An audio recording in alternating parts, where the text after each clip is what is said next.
வணக்கம், நான் டாக்டர் தனசேகர் பேசுகிறேன். ஃபஸ்ட்டு 1000 நாட்கள் குழந்தைங்களோட வாழ்க்கையில் எவ்வளோ முக்கியம் அப்படின்றத 3வது வாரமாக இன்றைக்கி பேச போகிறோம். இன்றைக்கி நம்ம பேச போகிற பகுதியில் 1 வயசுக்கு மேலே 2 வயசுக்கு கீழே உங்கள் குழந்தைங்களோட வளர்ச்சியில் நீங்கள் முக்கியமாக கவனிக்க வேண்டிய விஷயங்கள் என்னங்கிறத பார்ப்போம்.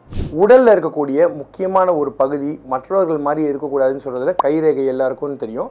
அதே மாதிரி உங்கள் கண்ணுக்குள்ளே இருக்கக்கூடிய கண் இமையும் சரி, விழித்திரையும் சரி, உங்களுக்குன்னு கைரேகை மாதிரி யூனிக்காக இருக்கும். உலகத்தில் பல கோடி பேரில் ஒருத்தருக்கு மட்டும்தான் அதே மாதிரி இருக்குன்றது அறிவியல் ஆதாரம்.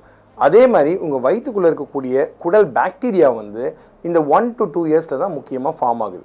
ஸோ 1 வயசுக்கு அப்புறம் ஆவின் பால் கொடுக்கலாமா, மாட்டுப்பால் கொடுக்கலாமான்னு கேட்கக்கூடிய பல பேரண்ட்ஸ் கிட்ட நான் சொல்லக்கூடிய ஒரு முக்கியமான விஷயம், WHO இருக்கட்டும், இந்திய அரசாங்கமாக இருக்கட்டும், எல்லாருமே சொல்லக்கூடிய முக்கியமான விஷயம், உங்களுடைய 2வது பிறந்தநாள் வரை கட்டாயமாக தாய்ப்பால் கொடுக்கறது மிக மிக முக்கியம். ஆக்சுவலாக பார்த்தீங்கன்னா 1 வயசுக்கு மேலே சப்போஸ் நீங்கள் பால் கொடுக்கணும்னு நினச்சிங்க அப்படின்னா தயவுசெய்து ஆவின் பால் கொடுங்க. அதுவும் பாஸ்டரைஸ் மில்க் கொடுக்கறது ரொம்ப முக்கியம். இதை கொடுக்கறதுனால குழந்தைங்களுக்கு எந்த விதமான பெனிஃபிட்ஸ் வரும் அப்படின்னு பார்த்தீங்கன்னா, இன்ஃபெக்ஷன்ஸ். நிறைய குழந்தைங்க 1 வயசுக்கு அப்புறம் தான் அடிக்கடி சிக் ஆவாங்க, அடிக்கடி கோல்டு வரும், அடிக்கடி காஃப் வரும், குழந்தைங்களுக்கு உடம்பு சொகலாம் போகும். இந்த மாதிரி இருக்கக்கூடிய குழந்தைங்களுக்கு நீங்கள் முக்கியமாக கவனிக்க வேண்டிய விஷயம், பால் அப்படின்றப்போ பாஸ்டரைஸ் மில்க் தான் கொடுக்கணுங்கிறது ரொம்ப முக்கியமான விஷயம். அதுலேயுமே ஆவின் பால் கொடுத்தீங்கன்னா பெட்டர், அதுலேயுமே ஆரஞ்சு கலர் பேக்கெட் கொடுத்தீங்கன்னா ஈவன் பெட்டர், அப்படி இல்லைன்னா ப்ளூ கலர் பேக்கெட்டு. ஆனால் இந்த பாலில் தயவுசெய்து தண்ணி சேர்க்க வேண்டாம். ஸோ குழந்தைங்களுக்கு பால் மாற்றம் ரொம்ப முக்கியம். அதே மாதிரி 1 வயசுக்கு மேலே குழந்தைங்களில் நீங்கள் முக்கியமாக அவங்களோட மூளை வளர்ச்சிக்கு கவனிக்க வேண்டிய விஷயம் என்னன்னு கேட்டிங்கன்னா, நிறைய பேர் என்னுடைய கன்சல்டேஷன் கேட்குறது, என் குழந்தைக்கு விட்டமின் ட்ராப்ஸோ அயன் ட்ராப்ஸோ கொடுக்குறதில்ல டாக்டர் அப்படின்னு சொல்கிறாங்க. ஸோ நான் பொதுவாக இந்த 1000 days ஆஃப் லைஃப்பில் பார்த்தீங்க அப்படின்னா, அம்மாவுக்கு கருவுற்ற காலத்திலிருந்து குழந்தை பிரசவம் ஆகி குழந்தைக்கு 2 வயசு ஆகிற வரைக்கும் கட்டாயமாக விட்டமின் ட்ராப்ஸோ அயன் ட்ராப்ஸோ நான் ஆல்வேஸ் ரெக்கமெண்ட் பண்ணுறேன்.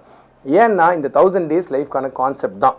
ஸோ இந்த வீடியோவை பார்த்துட்டு இருக்க எல்லா அம்மாக்களும் குழந்தைங்களுக்கு விட்டமின் ட்ராப்ஸோ அயன் ட்ராப்ஸோ சப்போஸ் கொடுக்காம இருந்தீங்கன்னா, உங்கள் குழந்தைங்களோட மூளை வளர்ச்சி முழுமை அடையிறதுக்கும் எதிர்காலத்தில் அவங்களுக்கு பிரச்சனைகள் வராமல் இருக்கிறதுக்கும் கட்டாயமாக நீங்கள் அயன் ட்ராப்ஸும் விட்டமின் ட்ராப்ஸும் கொடுக்கறது மிக நல்லது. தயவுசெய்து மறக்காதீங்க. இதுதான் அதோட அறிவியல் கூற்று. 1 வயசுக்கு அப்புறம் நிறைய பேர் நிறுத்திடுறாங்க, அது வேண்டாம். 2 years வரைக்கும் கண்டினியூ பண்ணணும். சார் அதுக்கப்புறம் 1 வயசுக்கு அப்புறம் என்ன சார் ஃபுட்டு கொடுக்கலாம் அப்படின்னு கேட்டிங்கன்னா, இதுவுமே ஒரு பெரிய சேலஞ்சிங்கான விஷயம். இந்த 1000 days ஆஃப் லைஃப்பில் 1 வயசுக்கு அப்புறம் குழந்தைங்களுக்கு நார்மலாக நீங்கள் வீட்டில் சாப்பிடக்கூடிய நார்மல் ஹோம் ஃபுட் அல்லது ஃபேமிலி ஃபுட் கொடுக்கணும்.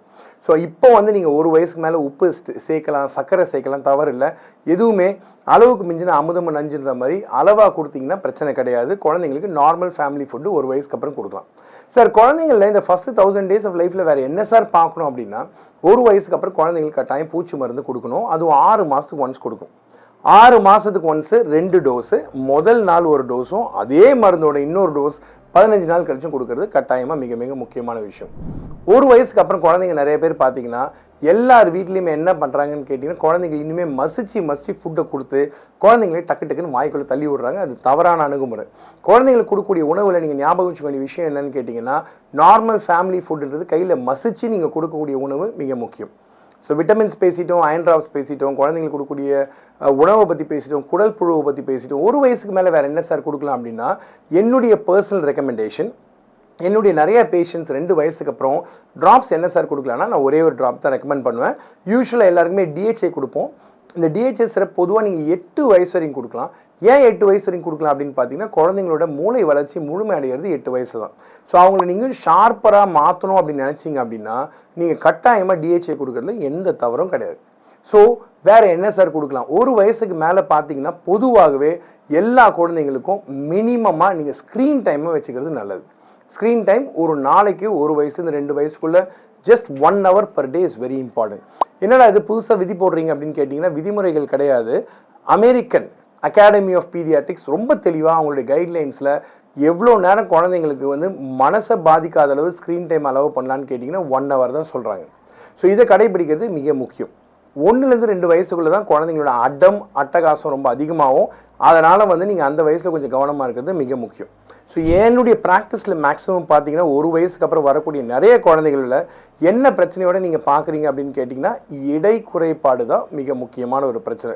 ஸோ இது ஏன் ப்ராப்ளம் வருதுன்னு கேட்டிங்கன்னா, 2 வயசுக்கு மேலே குழந்தைங்க பொதுவாக வர்ற சமயத்தில் என்ன பண்ணுறாங்கன்னா, தாத்தாக்களும் பாட்டிகளும் அம்மாக்களும் அப்பாக்களும் உணவை நல்லா மசிச்சு குழந்தை வாயில் வச்சு விட்றாங்க. அந்த குழந்தை அதை லபக்குன்னு முழுங்கி பழகிடுது. ஒரு ஸ்டேஜில் என்ன ஆகுதுன்னு பார்த்தீங்கன்னா, குழந்தைங்களுக்கு தான் மென்று சாப்பிடணும் அப்படின்ற ஒரு கான்செப்டே தெரிய மாட்டுது. ஸோ மென்று சாப்பிடாத குழந்தை என்ன தெரியுங்களா பண்ணும், குழந்தைய வந்து சாப்பாடை ஃபோர்ஸ் பண்ணி கொடுத்தீங்கன்னா குழந்தை வாயிலேயே ஃபுட்டை கதக்கிட்டு மணிக்கணக்காக உட்காந்துருப்பாங்க, குழந்தைங்க முழுங்க மாட்டாங்க. அல்லது குழந்தைங்க ஃபோர்ஸ் பண்ணி ஃபீட் பண்ணதுனால வேகமாக முழுங்கி குழந்தைங்க வந்து சாப்பாடு அந்த சமயத்தில் நிறைவேற்றுவாங்களே தவிர மென்று சாப்பிட்றது கிடையாது.